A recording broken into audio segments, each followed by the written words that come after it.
Thank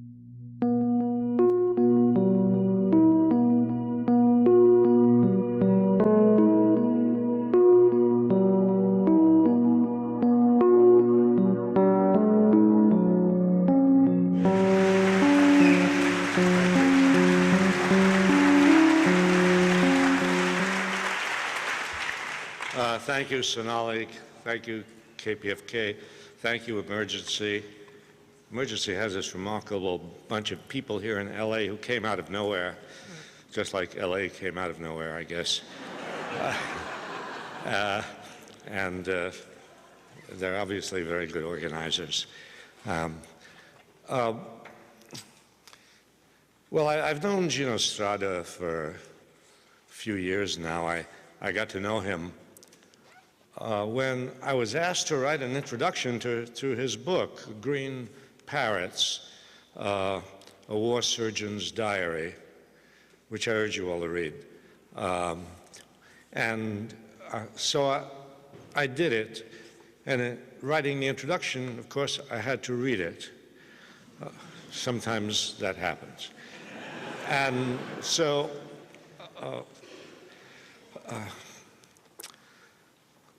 difficult book to read. Well, obviously, and Gino has shown you here the kind of work he's done, and you can only imagine what in 10 to 15 years of working on war victims, what that means, what that's like. But what interested me was when I came to the end of his book. And at the end of his book, he says, in effect, I don't want to do this anymore.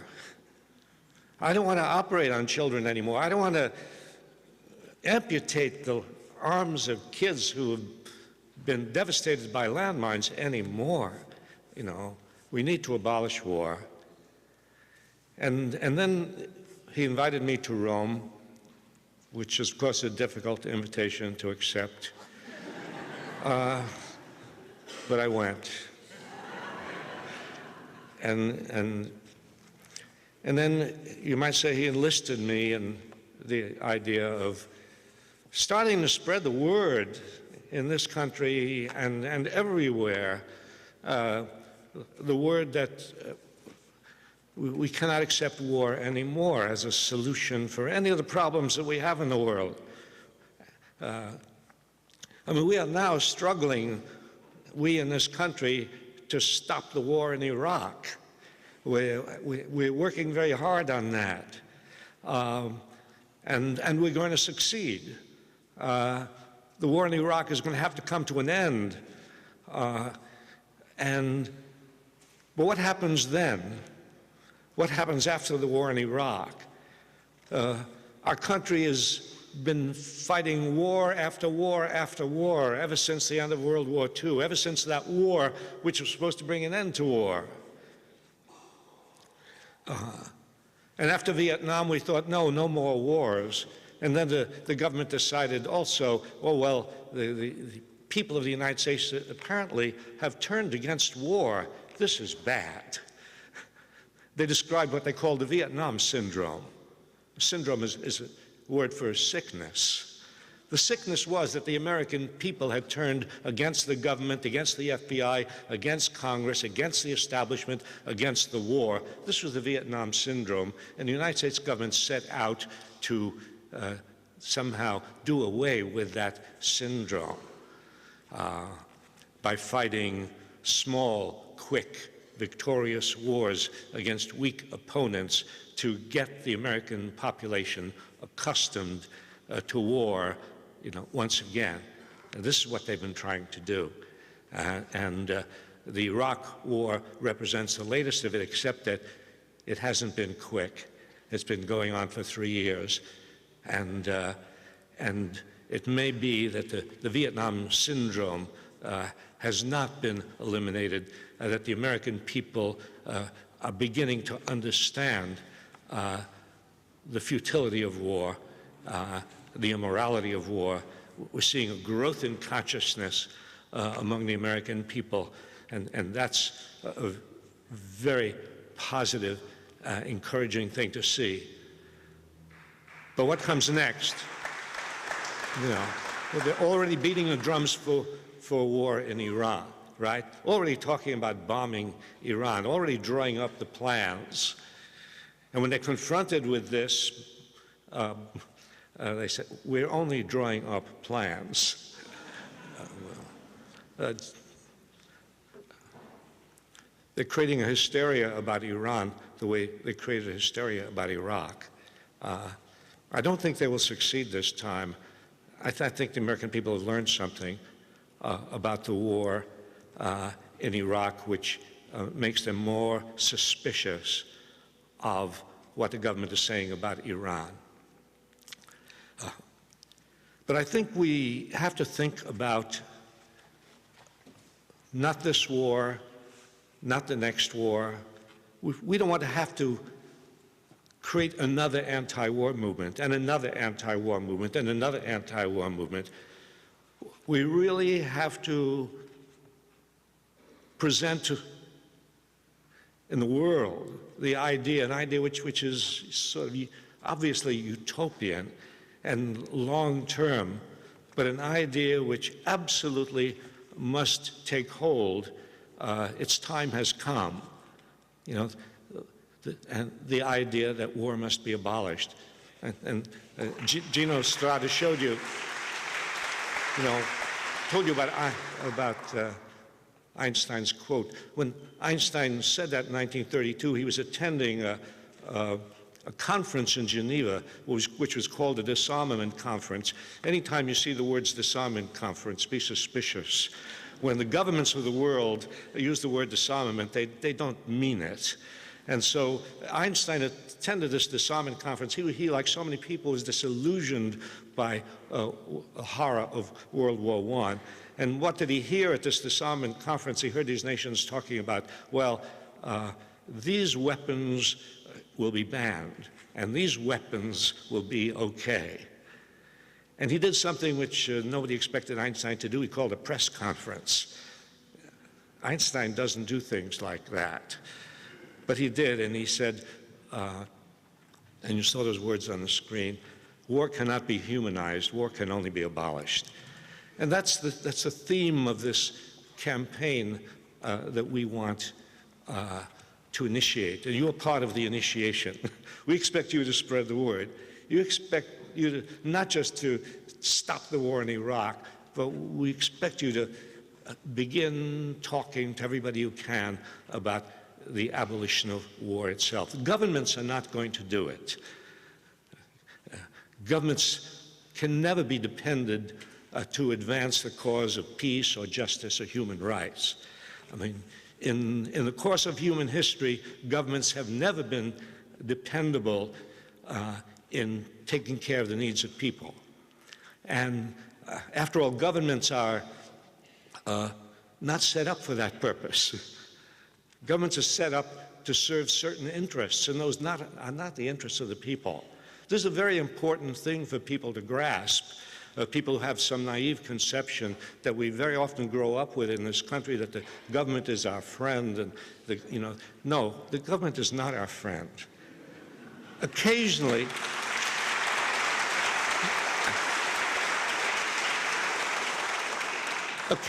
it can get friendly. When there's a great people's movement that compels it to be friendly, and then,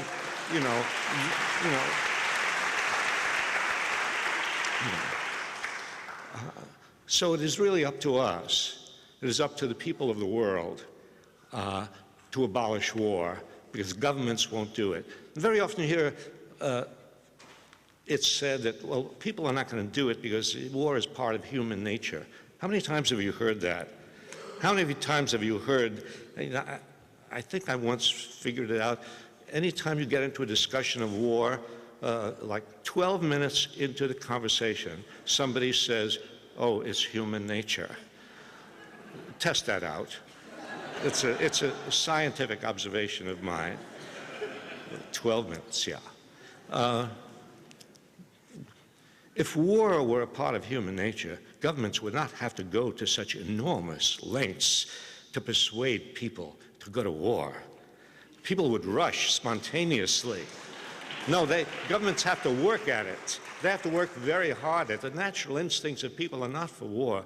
The natural instincts of people are for compassion and comradeship and brotherhood and sisterhood. Those are the natural instincts of people, but governments work very hard. They work by seduction, they work by propaganda, and they work by coercion to get people to go to war. No, at the end of World War II, when the Nazi leaders were being tried in Nuremberg, and they were in their prison cells awaiting trial, and a psychologist was given the job of interviewing these Nazi leaders in their prison cells, talking to them. And one of them wrote a book. He kept a diary, he kept notes, and he records in his book a conversation he had with Hermann Goering, second in command to Hitler, head of the Luftwaffe, and he asked, well, how come the German people went along with Hitler? And Goering said, well, of course, people don't want war. Some poor Slav, this was Goering's word, I don't know what the word is in German, but this is how they translated it. Some poor Slav working on a farm, he doesn't want to go to war, but he can be convinced, he can be propagandized, he can be told there's an enemy out there that must be defeated. He can be told that this is done for the country, this is done for the people, and then you can mobilize a population for war. And this is true, Goering said, in any country. That last part of it was interesting to me. It's not just totalitarian governments, it's not just tyrannical governments that propagandize their people for war, it's so-called democratic liberal governments. And of course that has happened in this country again and again and again, where people have been deceived, people have been lied to. We're now aware of all the lies and deceptions that have been told in connection with this war in Iraq. But the history of government lies and deception in order to get the people of the country to go to war, that goes way back.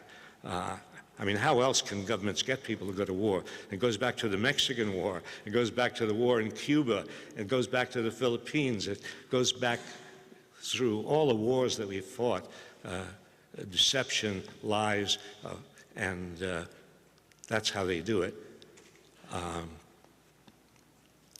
So our job is to reach back to the essential feelings of people and to break through these fogs of propaganda and cries for war, these false slogans that are raised that talk about we're going to war for democracy, we're going to war for freedom.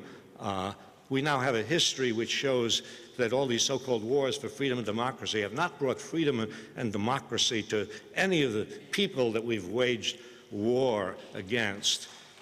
And they certainly haven't brought freedom and democracy to this country.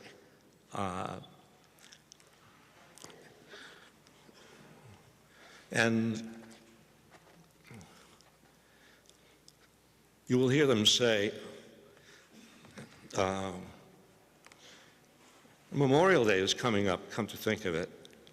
Memorial Day is coming up at the end of this month, and you could have a lot of flag waving and a lot of trumpets blowing and a lot of speeches made honoring the dead of wars. And of course, yes, the people who died in wars should be honored, but war should not be honored. And the makers of war should not be honored, you see. And you will hear the speech makers say they gave their lives for their country. How many times have you heard that? They gave their lives for their country. There's a double lie in that. One, they did not give their lives. Their lives were taken away from them, you see. You know. And second, they didn't die for their country. They died for their government. The country did not profit from their deaths. There were interests that profited from their deaths. In the present case, the young people who are dying in Iraq, thank you. The young people who are dying in Iraq, that's Marco,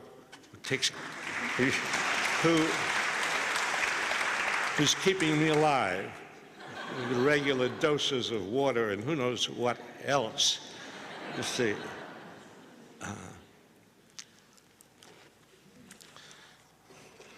But the young people who are dying in Iraq are not dying for the country. It's a terrible thing to say the country is not benefiting from their deaths. They're dying for Bush and Cheney. They're dying for Halliburton and the corporations that make money out of war.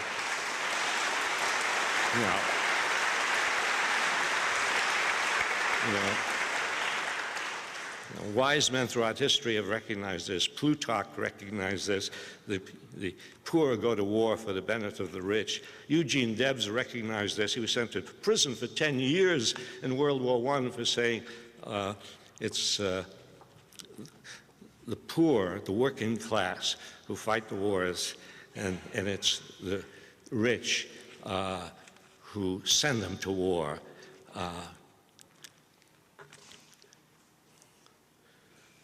I went through a certain trajectory myself about war because there was a time when I believed in the concept of just war.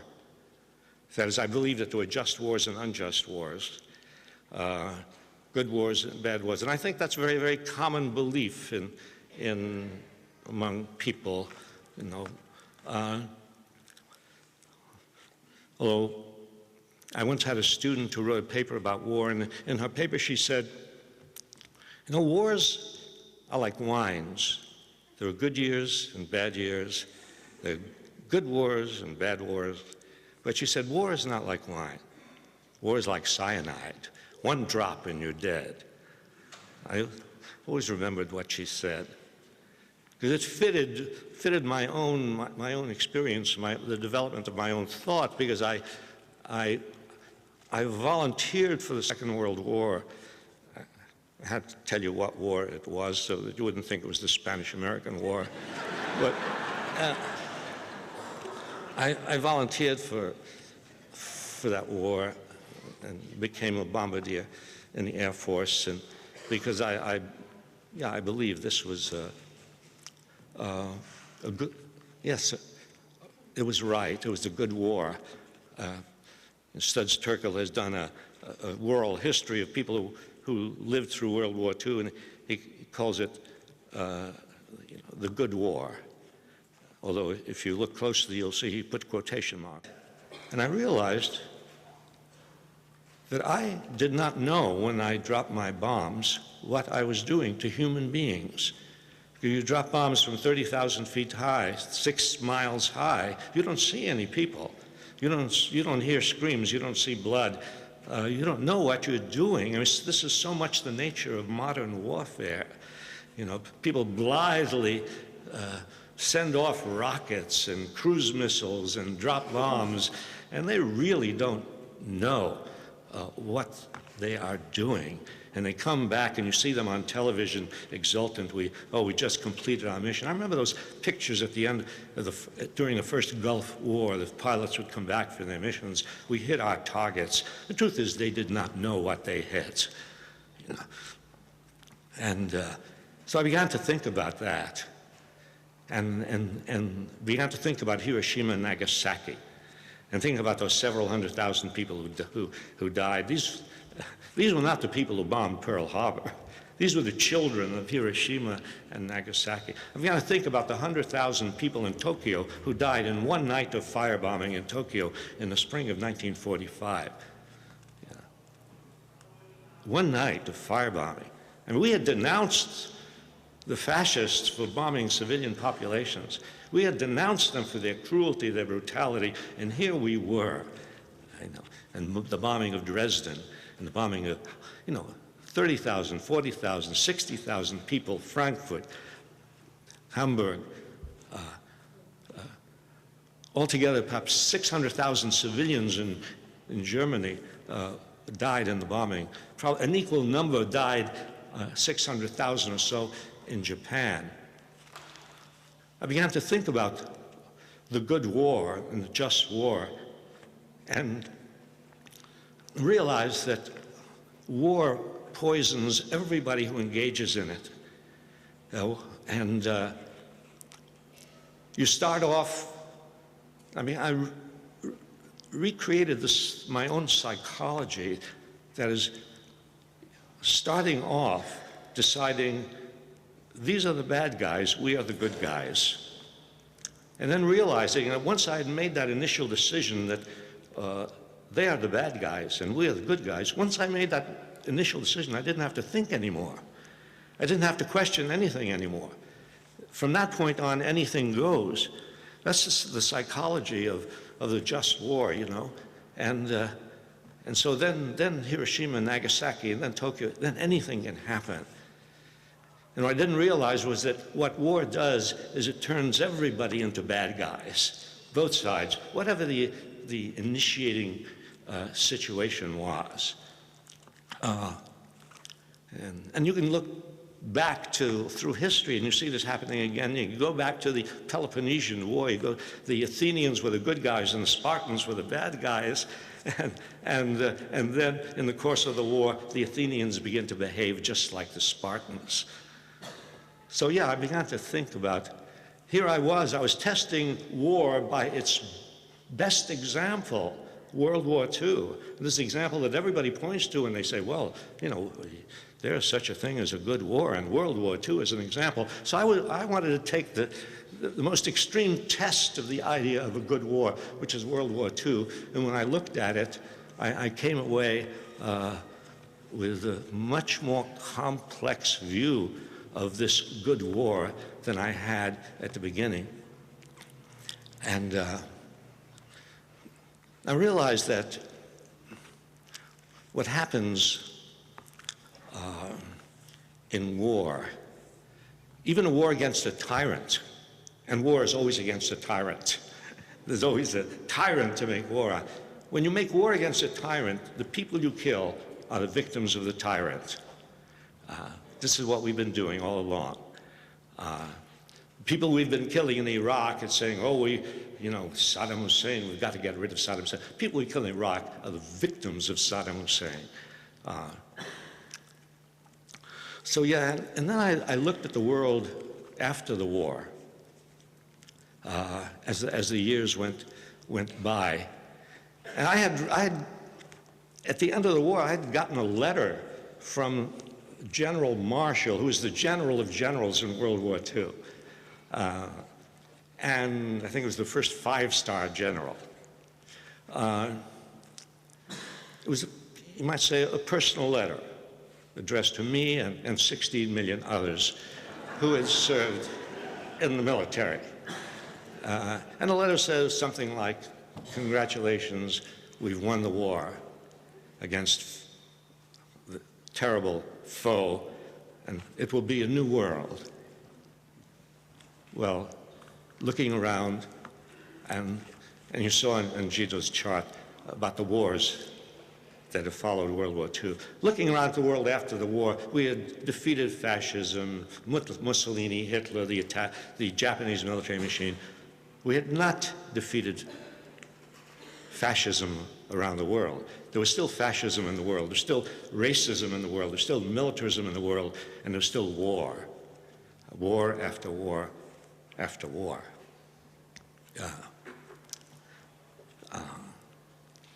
So I came to the conclusion that war is a quick fix, as violence is always a quick fix. When you can't really solve a problem intelligently, you turn to violence. And violence seems to solve something. Well, it's like a drug, and war is a drug. You win, and you have a high, Don't ask me how I know this. But you win the war, there's a moment of exultation. I remember when the war ended in Europe, and I was there in England, and the lights went on all over England, and we poured into the streets for the first time with the lights on in the city of Norwich, England, and they were passing out fish and chips to everybody free. It was great, all that exultation. And then the reality sets in. And the reality after World War II was 50 million people had died, and we were still going through war after war. And so, yes, we have to decide once and for all, no matter how long it takes. And after all, the movement against slavery was a utopian movement in the 1830s. I mean, how are you going to abolish slavery? They're holding 4 million black people in slavery, and it's very useful to them. We're not going to be able to do this. But a movement grew. Slavery was not abolished just by the Emancipation Proclamation. A movement, an anti-slavery movement grew. It seemed utopian at the beginning, but it grew and grew and grew, and finally reached a point where Lincoln and Congress had to react to it, and slavery was abolished. It's possible. It's possible to end war. It's, you know, you can go through an experience, bad experience, bad experience, bad experience, and you begin to think, we can't stop this. We can only have bad experiences, and then a certain point is reached where something snaps and you say, I'm not going to do this anymore. We have to do that with war. And it's,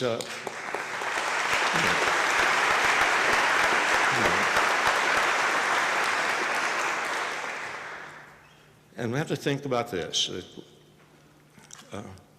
They cannot carry out wars without us. This is a very important thing. It's just like the workers in General Motors in the 1930s, when they faced the enormously powerful corporation, General Motors, and they were working under conditions which they didn't like, for wages which were too low and hours which were too long. He said, we're not going to be able to defeat General Motors, you see. And then they realized General Motors needs us.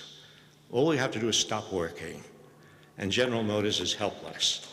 That's true of governments. When people decide that they are not going to support the government, when GIs decide that they are not going to continue fighting, when they come back from the war and they organize against the war, when the government simply cannot find enough people to carry on the war, then a war must come to an end. This is what happened in the Vietnam War. What happened in the Vietnam War is, and many of you remember this, you know, that more and more and more people in the United States turned away from the government, and the government did not have legitimacy anymore, and it could not carry on the war when ROTC chapters closed, and when hundreds of thousands of young people refused to go to war, and when the GIs came back, and the GIs in the field were refusing to go out on patrol, and B-52 pilots were refusing to fly B-52s over Hanoi and Haiphong anymore.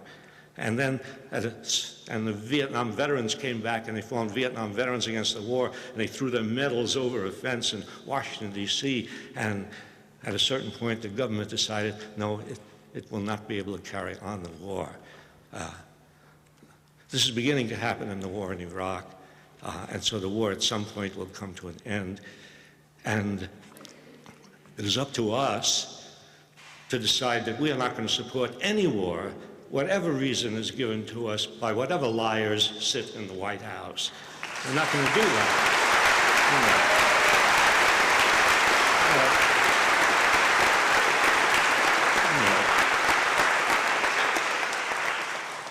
Because if nothing else, aside from the horrors of war, for one very important reason, war and the expenditure of all of our energy and talent and national wealth for war is preventing us from solving the problems that we have in the world, the really serious problems that we have in the world, the sickness and homelessness and the lack of water in the world, and what's happening to the environment, and how do we deal with natural disasters like Katrina and what happened in Asia when the earthquakes come. These are things that are affecting huge, huge numbers of people, billions of people, and we're not able to deal with that because the governments are fixed on war. So that's one very, very important reason for abolishing war, because it is possible to imagine a world without war. It's possible to imagine a world in which this very talented human race, we are very talented, you know how talented, amazing things are done by human beings. We turn our talents to creating a world where everybody has health care and everybody is housed and the air is cleaned up and the waters are cleaned up. It's possible to do that, you see.